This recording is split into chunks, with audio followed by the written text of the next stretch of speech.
সঠিক সময় খুলছে না প্রাথমিক বিদ্যালয়। শিক্ষা দপ্তরের নির্দেশের পরেও বদলাচ্ছে না হাল। স্কুল খুলছে 11টার পর। নকশালবাড়ির চিখ্তুজোত প্রাথমিক বিদ্যালয়ের ঘটনা। Introducing TrueBeam with Hypersight, first time in West Bengal and Northeast India. Fourth installation in India, now at Hope and Heal Cancer Hospital, Siliguri. क्या आप माँ बनने का सपना देख रही हैं?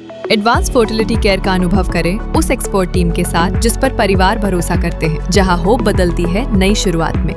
पेरेंटहुड की ओर अपना पहला कदम बढ़ाइए। New life fertility centre Siliguri, आपकी नई शुरुआत यहीं से होती है। অভিভাবক ও স্থানীয়দের অভিযোগ পেয়ে বুধবার স্কুল পরিদর্শনে গেলেন বিজেপি নেতৃত্ব। এদিন দেখা যায় 10টা 57 মিনিটে প্রধান শিক্ষক আর অন্যান্য শিক্ষক আসছেন 11টা 17 মিনিটে। প্রধান শিক্ষক মদ্যপ অবস্থায় ছিলেন বলে অভিযোগ ওঠে। এই ঘটনায় ক্ষোভ প্রকাশ করেন স্থানীয় ও অভিভাবকরা। স্কুলের অবস্থা স্যার এটা বলবো যে এখানে বাচ্চাগুলা আসতেছে ঠিক টাইম মতন, পড়াশোনা হচ্ছে না। তার মধ্যে ওই যে আমাদের হেডমাস্টার ও আসতে একটু ড্রিঙ্ক করতে আসতেছে, এটাও আমরা মানে ফলাফল পাইছি। তার মধ্যে এটা যে শিক্ষক লাইনের ছেলেগুলাকে এখনও অ আ কথক যদি যাই তো পড়তে এখনও পাচ্ছে না। আসে ওই যে খেলাধুলা আর ওই যে একটু মোবাইল আর এই কী বলে ওটা পেপার পড়তে ওর দিন কাটে দেয়, টাইম হয়ে যায়, ও আপনার চলে যায়। ঠিক সময় এখনও আসে না। কী ব্যাপারে এটা আমি আর কি বলবো, আমাদের তো ডিউটি আছে, আমাদের কাজ করতেছি, আমরাও তো কর্ম করি। আমি তো সবারে কর্ম করে খাইতে হবে। আমি ওদের পিছিয়ে থাকবো না আমাদের পিছিয়েই থাকবো? এটা মন মর্জি। 10:30টার দিকে তো খোলার দরকার, সেটাও খুলে না। হ্যাঁ, 11-12টায় কখন কি টাইমে আসে যায় ওরা এইভাবেই করতেছে। পড়াশোনা ওই তো আপনার মোবাইল পেপার পড়ে থাকে, বাচ্চাগুলোকে বলে এই বড় বাজ হয়ে গেল, এটুকুই কাজ। প্রতিবাদ কত করব, করে তো আগেবার করছি আর এখনও আসলা আপনারা। আমরা সেইটাই শুনে এখন আমাদের মনটা খুশি হলো। ভালো করে যেন আমাদের এখানে মাস্টার, ভালো মাস্টার আমাদের দরকার। আমাদের রাজেন্দ্র শর্মা। হ্যাঁ, অভিযোগ আছে, ঠিক মতন ওরা মানে স্কুলে আসে না। তাছাড়া কোনো একটা দায়িত্ব নিয়ে কাজ করে না, মানে স্কুল করে না, এই হলো কথা। আর আমার কথা হলো কি, বাচ্চারা যদি ঠিক মতো টাইম মতো যদি না আসে তাহলে গার্জেনকে গিয়ে বলতে পারে তো তোমার বাচ্চা ঠিক মতো স্কুলে আসে না, এগুলো তো ওদের করা দরকার না। কোনো গ্যারেন্টি নেই। কেন এখন কে বলবে? আমি একাই বললে তো হবে না, সবাই একবারে যদি বলা হয় তাহলে তো কাজে লাগবে। আমরা তো চাই যে উন্নতি হোক, মানে শিক্ষার দিক দিয়ে আশা করা যায় যদি ভবিষ্যতে যদি এগুলা মনোযোগ দেওয়া যায় অবশ্যই হতে পারে। আমার আর কেউ পড়ে না, মানে নাতনি এখান থেকে ট্রান্সফার হয়ে গিয়ে অন্য স্কুলে ভর্তি হয়েছে আর কি। হ্যাঁ, বাসিন্দা বুতলাল সিংহ। স্কুলের শিক্ষকদের উদাসীনতার বিরুদ্ধে ক্ষোভ প্রকাশ করেন বিজেপির নকশালবাড়ি মণ্ডল সভাপতি সাধন চক্রবর্তী। তিনি জানান, গোটা ঘটনায় মৌখিক অভিযোগ দায়ের করা হয়েছে। দ্রুত এই শিক্ষকদের বিরুদ্ধে ব্যবস্থা নেওয়ার দাবি জানান তিনি। দেখুন, আমরা বর্তমান চিৎখুজোত প্রাইমারি স্কুলেই আছি। এখানকার যারা আমাদের গার্জিয়ানরা রয়েছে বাচ্চাদের, তারা আমাদেরকে দীর্ঘদিন ধরে অভিযোগ করে এসেছিল যে এখানকার যারা প্রমুখ শিক্ষক রয়েছেন এবং অন্যান্য শিক্ষক যারা রয়েছেন তারা সময় মতো স্কুলে আসেন না, বাচ্চাদের ঠিকঠাক শিক্ষা তারা দিতে পারছেন না। তো আমরা সেই ধরুন আজকে সারপ্রাইজভাবে আসার পর দেখি 10:53 বাজে, তখনও পর্যন্ত হেড শিক্ষক আসেননি। 11:30 বাজলো, তারপরে আসলো আরেকজন শিক্ষক। আর এখন মোটামুটি 11:36 বাজে, আরেকজন শিক্ষক এখনও আসেইনি। তার মধ্যে এখন বুঝতে পারলাম যে প্রধান শিক্ষক তিনি আবার মদ্যপ অবস্থায় স্কুলে এসছেন। এইভাবে তিনি মদ্যপ অবস্থায় স্কুলে এসে বাচ্চাদের ভবিষ্যৎ, যে 12-13 জন বাচ্চা আছে তাদের ভবিষ্যতের সাথে খেলছেন বলে গার্জিয়ানরা দীর্ঘদিন ধরে যে অভিযোগ করছিল, আজকে এসে তা সরজমিনে দেখলাম বাস্তব।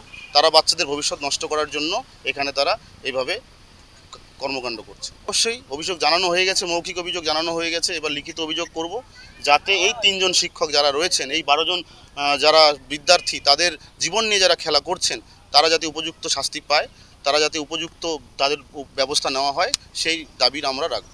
এই শিক্ষকরা এখনও ভুলে গেছে যে সরকার পরিবর্তন হয়ে গেছে। এই শিক্ষকরা আগের যে সরকারের সাথে সামঞ্জস্য রেখে তারা চলছে। স্কুলের সময় স্কুল ফাঁকি দিয়ে গিয়ে তারা দলের কাজ করা, সেই দলে তারা এখনও ভেবে রাখছে যে এখনও তৃণমূলের সরকারই চলছে। আর তারা ভুলে গেছে যে না, আমাদের শিক্ষা ব্যবস্থাও পরিবর্তন করা দরকার। আমাদের সরকার, যে বিজেপি সরকার এসছে, সেই সরকার শিক্ষা ব্যবস্থাকে যাতে এমনভাবে তৈরি করবে যাতে সমস্ত বাচ্চারা প্রাইমারি সরকারি স্কুলে যাতে শিক্ষা গ্রহণ করতে পারে। কিন্তু এই সমস্ত শিক্ষকরা হচ্ছে আমাদের সমাজের কলঙ্ক, যারা সমাজকে শিক্ষা কি দিবে, সেই সমাজকে শিক্ষা তিনি না দিয়ে তিনি আজকে নিজেই মদ্যপ অবস্থায় স্কুলে এসে। উপযুক্ত শাস্তি হোক, এইসব শিক্ষককে মানে তড়িঘড়ি সাসপেন্ড করা হোক, সাসপেন্ড করে নতুন শিক্ষা ব্যবস্থা যাতে আমাদের এখানে চালু হয়, যাতে এখানকার বাচ্চারা সঠিক শিক্ষা এখানে গ্রহণ করতে পারে, সেই ব্যবস্থা যাতে করা হয়। সাধন চক্রবর্তী, নকশালবাড়ি মণ্ডল শহর। অন্যদিকে সঠিক সময় স্কুল না খোলার কথা স্বীকার করলেও মদ্যপ অবস্থায় অভিযোগ অস্বীকার করেন প্রধান শিক্ষক। তিনি জানান, মাত্র 12 জন শিক্ষার্থী রয়েছে। শিক্ষা ছাড়াও জনগণনা নিয়েও কাজ করতে হচ্ছে, এতেই সমস্যা হচ্ছে। আমার কথা হলো, আমাদের বিরুদ্ধে যারা অভিযোগ করছেন তাদেরকে আমরা সব সময় ওয়েলকাম করি। আমাদের এমটি এগুলো যে হয়, যেগুলো মিটিংগুলো হয়, ওনাদের কিন্তু বারবার প্রশ্ন করা হয় যে আমাদের বিরুদ্ধে কোনো যে সমস্যা থাকে আপনারা আমাদেরকে বলুন, খুলে বলুন যে আপনাদের বিরুদ্ধে এই সমস্যাগুলো আছে। কিন্তু এরা কোনো মিটিং টিটিংয়ে আসে না।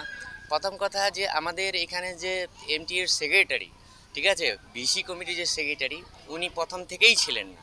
ঠিক আছে, প্রথমে যে সেক্রেটারি হয়, আমাদের সেক্রেটারি কিন্তু স্কুলে নেই, আমার নেই এবং কেটেগবর প্রাইমারি স্কুলেরও নেই। আর দ্বিতীয় যে কথাটা বলা হচ্ছে যে আমাদের পেয়ার লাইন আমরা বাইরে খুব কম করি, পেয়ার লাইন আমরা ঘরে করি। ঠিক আছে, কারণ আমাদের আছে কোনো দিন একটা বাচ্চা আসে, কোনো দিন 5টা বাচ্চা আছে। এবার বাইরে না করে আমরা রৌদ্র বৃষ্টির মধ্যে আমরা পেয়ার লাইনটা কিন্তু ঘরের মধ্যেই করি। প্রতিদিন করা হয়, বন্দে মাতরম থেকে শুরু করে আমাদের জাতীয় সঙ্গীত দুটোই করা হয়ে থাকে। এবার না, স্কুলটা কোনো দিন একটু লেট হয়, এটা একটা সত্যি কথা। ঠিক আছে, আর আমাদের টিচাররা এর মধ্যে সেন্সাস ডিউটি পেয়ে গেছে, 2 জন টিচারকে তুলে নিয়েছে, আমি একা সিঙ্গেল। এবার 16 তারিখ থেকে সম্ভবত আমাকে একাই স্কুল করতে হবে। আর এটার জন্যই মানে বিভিন্ন কাজে আমাদের যেতে হয়, মানে এসআই অফিস থেকে শুরু করে, মানে স্পেশালি আমার জন্য, আমি যেহেতু হেড টিচার, ঠিক আছে, কখনো বিডিও অফিস, কখনো এসআই অফিস, কখনো অফিস, কখনো ইলেকট্রিক অফিস, আমাকে বিভিন্ন কাজে যেতে হয়। তো তাতে করে চোখে মানুষের লাগতেই পারে যে স্যারটা মনে হয় তাড়াতাড়ি চলে যাচ্ছে বা যাচ্ছে, এরকম হতেই পারে। আর ড্রিঙ্কিংয়ের কথাটা যেটা বলা হচ্ছে, ঠিক আছে, একটা পুরোপুরি মিথ্যা কথা। এবং আমি যে কোনো ধরনের পরীক্ষার জন্য প্রস্তুত। যে আমাকে কেউ যদি এখন ড্রিঙ্কিং অবস্থায় মানে বা পেয়ে থাকে, আপনারা আমাকে নিজেই দেখছেন, ঠিক আছে, আমি কি মনে হচ্ছে আমি ড্রিঙ্ক করে আছি? ঠিক আছে, তো আমি ড্রিঙ্ক করে নেই।